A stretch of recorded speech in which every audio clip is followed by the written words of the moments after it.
everybody, welcome back to the cabin. It's not nice out there.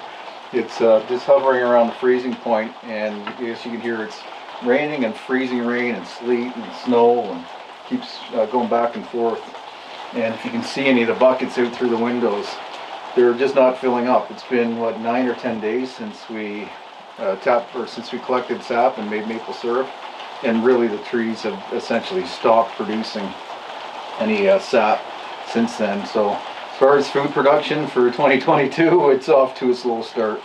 But I am getting a lot of questions from a lot of you guys about food shortages and the rising cost of food, caused by inflation. So I'm going to give a few quick tips or opinions of why I think it is and what we need to do to prepare. I think first of all that it's really important that you change your mindset about food. Personally, if I go back to what happened after the 2008 financial crisis when I lost my business, we went $750,000 in personal debt as a result, which took me years to climb out of. One of the things we focused on immediately was food preservation, food production, food saving. So that really prepared us for the current predicament. So it's been, 12 years. Our business, we went out of business late 2010, so 2011 was really rough, and we had to adjust. And as they say, fool me once, shame on you, fool me twice, shame on me.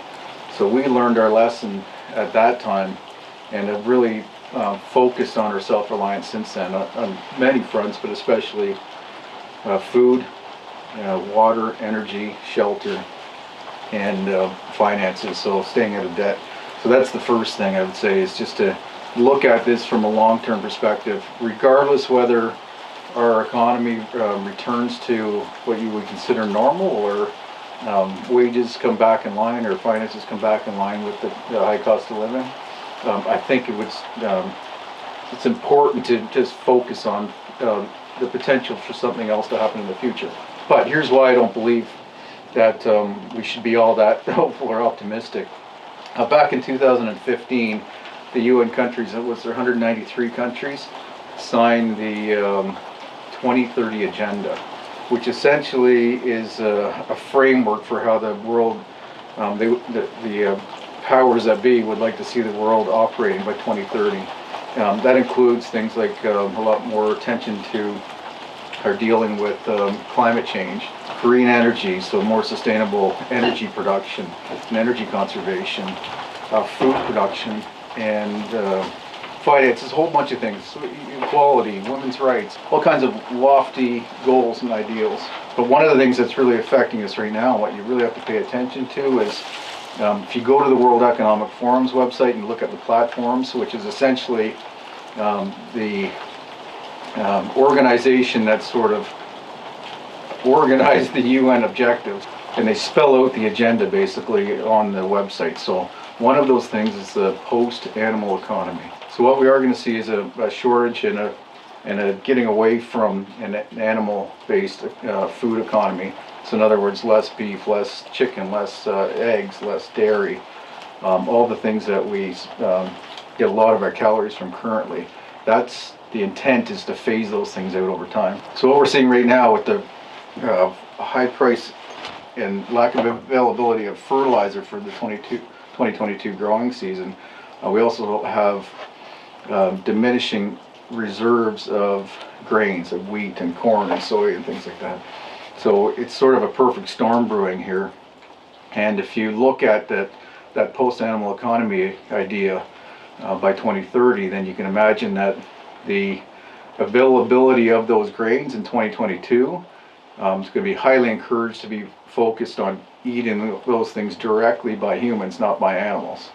So that's just a trend that's going to get worse or better depending on your perspective, I guess. But expect that to happen more and more. Now, as they say, you're welcome to fabricate your own opinion, but fabricating your own facts is not acceptable, although that seems to be in question these days. But the fact is that even people like the leaders of Canada and the US, Trudeau and Biden, are actually publicly announcing food shortages and high cost of food, and as well as energy shortages. They certainly don't want to be telling you that. That doesn't make them very popular. So the fact that they're saying that is to me, very clear indication that that is absolutely going to come true this year. So when I suggest that you adjust your mentality, that's what I'm talking about. Stop looking at this as a short-term supply issue or something. It's a long-term trend, and it's going to continue to get worse. So that leads into what I'm going to talk about. And that one of the things is food production. And of course, most people are going to tell you, plant a garden, grow food. Well, that's easy to say, but a lot harder to do for most people. For one thing, a lot of you don't have the space to do that. Either live in apartments or condos or small lots, properties that don't have proper sun exposure. There's all kinds of reasons why not everybody can grow their own food. But even if you can, if you haven't been doing that, there's a learning curve, it's a pretty steep learning curve to do that successfully. But there's also a high cost of entry. Believe me, I want you to grow your own food, and I am going to suggest you do that. But for example, if you look around at the sap buckets outside, so far this year we've boiled once and produced 6,500 calories of maple sap or maple syrup. That's not even we put more energy and burn more energy producing that sap than we actually got out of it. But also the infrastructure related to that, right? So these pails, there's 35 pails I think out there right now, and I've got probably 50 total taps, pails, lids, the containers, the stainless containers to boil that sap in is the firewood that I have to collect, fuel that I burn by cutting that firewood. So there's a whole bunch of infrastructure that goes into acquiring those calories. So just to simply say go out and do that is being naive. And that also applies to a lot of things gardening. Like you need soil, you need pots, you need water, you need the seeds or the plants that you buy. There is a cost to set that up. Now, I suggest that you do that, and if you have money right now and you're not impacted by food shortages, or don't think you will be impacted by them, it certainly is wise to prepare for the future, much like we did after that 2010 crisis for us. And the things that you're going to learn by doing that, you're going to form a more intimate relationship with your food, understand the quality of the food, what goes into that, and then when you're sourcing that from an external source, that you know what to look for. So there's a whole bunch of good reasons to do that. Now, another reason to grow or raise your own food is to have some control over the variety and the diversity in that food. So if you like chicken, for example, and it's not available in the store, or it's so ridiculously expensive that it's not worth it, then being able to raise them yourself might be what you have to do. Same with some of the other food crops. Availability is going to be an issue as far as localization. So there'll be less trucking. That's part of the agenda, is to have less of a global supply chain and localize that as much as possible. So rather than up here in Canada getting our strawberries in the middle of the winter from California, we eat strawberries in June when they're actually ripening here, and we can get them from a local source or grow them ourselves. But if at that time in June you're not growing any, your neighbor's not growing any, and it's not being shipped from California or somewhere else, then you're just out of luck unless you do grow that. Now, one of the things I've always suggested on this channel is that when you do have the money, regardless of the position you're in, it makes sense to invest in that infrastructure for the rest of your life. So when I bought these pails 10 or 15 years ago, whenever that was, that's paying off now. It's money I don't have to spend now, and it is providing calories. And now, probably this weekend, the sap will start running again. We will be boiling it, and we'll be getting, tens of thousands of calories of sugar from it. So worthwhile investment. Garden soil, seeds, all of these things that we've brought in over time, we now have, and we don't have to spend money on it this year when money's tight and when supply chain is tight. Now that brings me to tip number 2, and that's to form a relationship with your local community of producers. If you can't produce yourself, then you're going to rely on people around you, the farms and the individuals and the smaller stores that are providing that food for you. If you form tight relationships with them, then the availability is going to be there for you, and also there'll be some open communication so you can understand their costs and what the value of that food is, what you should be paying your neighbor for that food production, and whether or not there's any way you can support them, whether you can help out or not, which goes back also to the high cost of that infrastructure. Finding land right now that's reasonably priced is very difficult, and converting your own land into something productive may be difficult, or maybe you don't have land, as I mentioned, but there's lots of people who do. There's lots of farmers who could use help. There's lots of neighbors that have gardens or have space that would love to combine resources to make those places as productive as possible. In the past, when we went through that crisis, found out that a neighboring farm was bought by an investor who let it go fallow, and was happy when I approached him and asked if I could utilize that land to grow vegetables and raise cattle and pigs and chickens on. It was 18 acres. I planted 9 acres of grains and peas and stuff, and then on the other 9 acres we raised some cattle, Dexter cattle, some pigs, some meat chickens, and some laying hens in a little barn that he had as well. And I went by that recently, and it's still the same, still sitting there essentially fallow, just being used by a renter barn itself, and the little barnyard's being used, but the fields are not.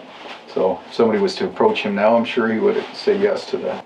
Now that's all great if you have the time, energy, and health to do that, or the accessibility, but most people, as I said, don't. So focusing on what you can do weekly at the grocery store in order to make yourself more resilient would be to diversify, I would say. So if meats become less available, then it's helpful to know your tolerance to more plant-based food, and whether or not you enjoy that, or that you can cook it.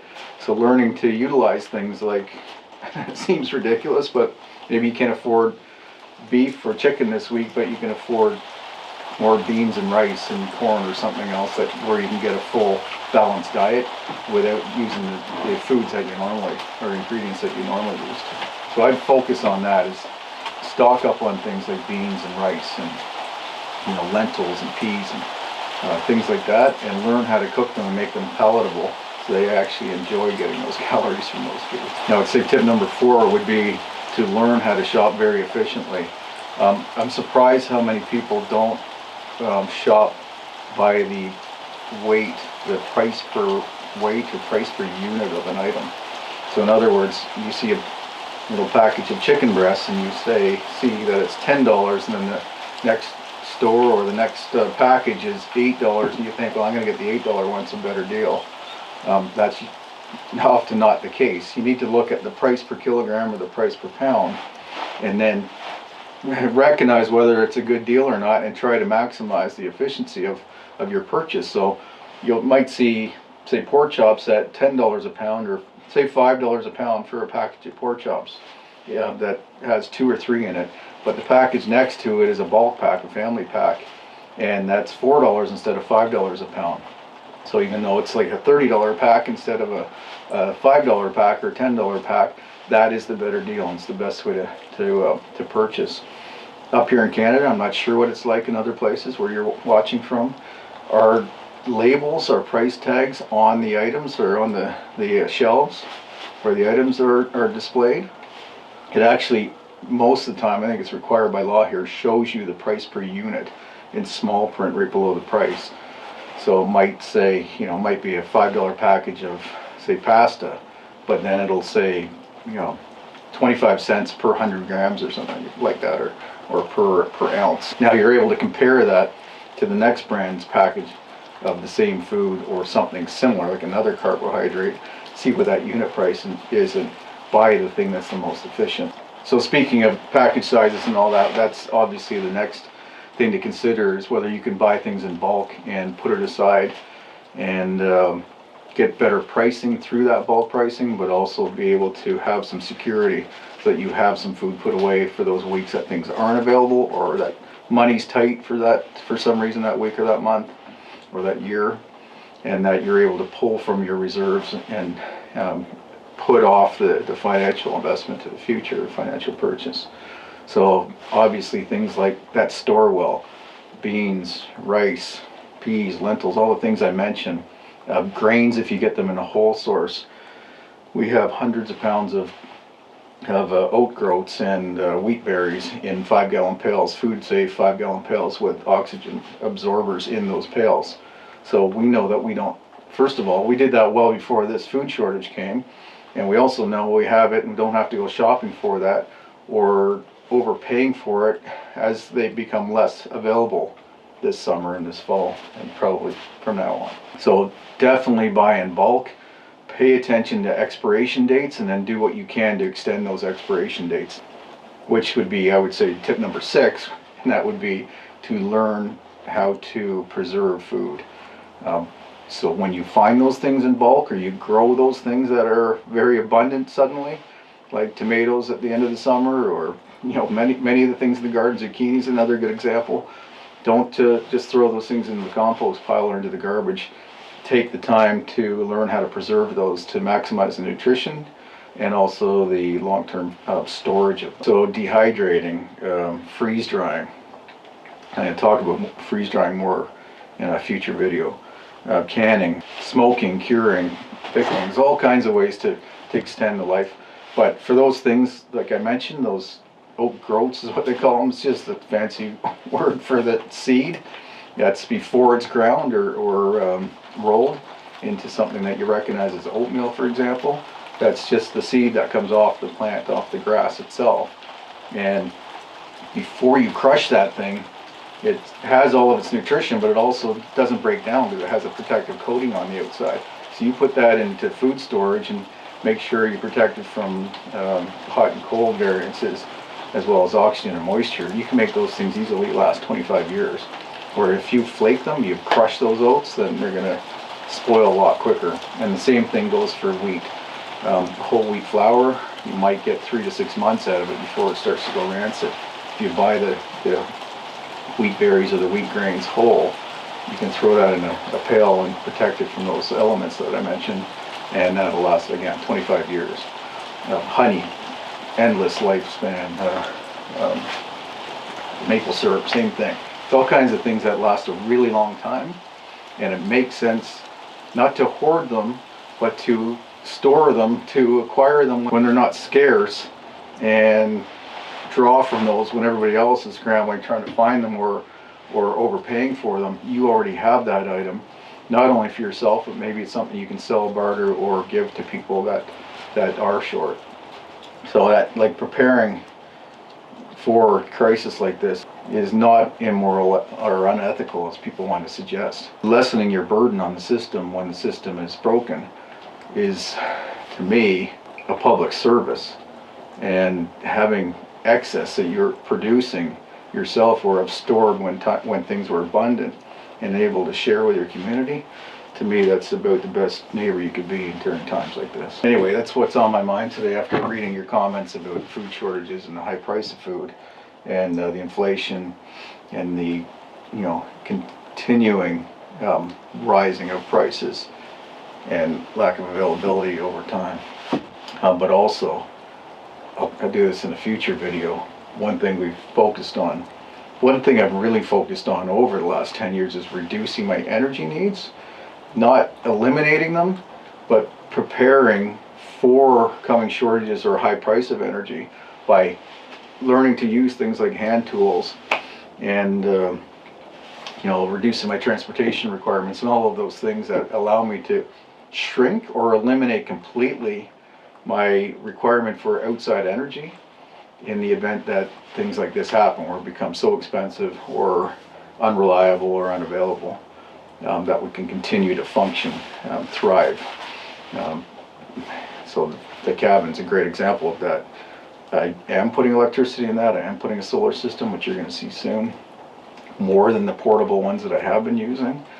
But if I don't have sun or something happens to that equipment, we're also completely able to function without it by using, wood for heat and, candles and firelight and things like that, or portable power packs that allow us to have lights, for example.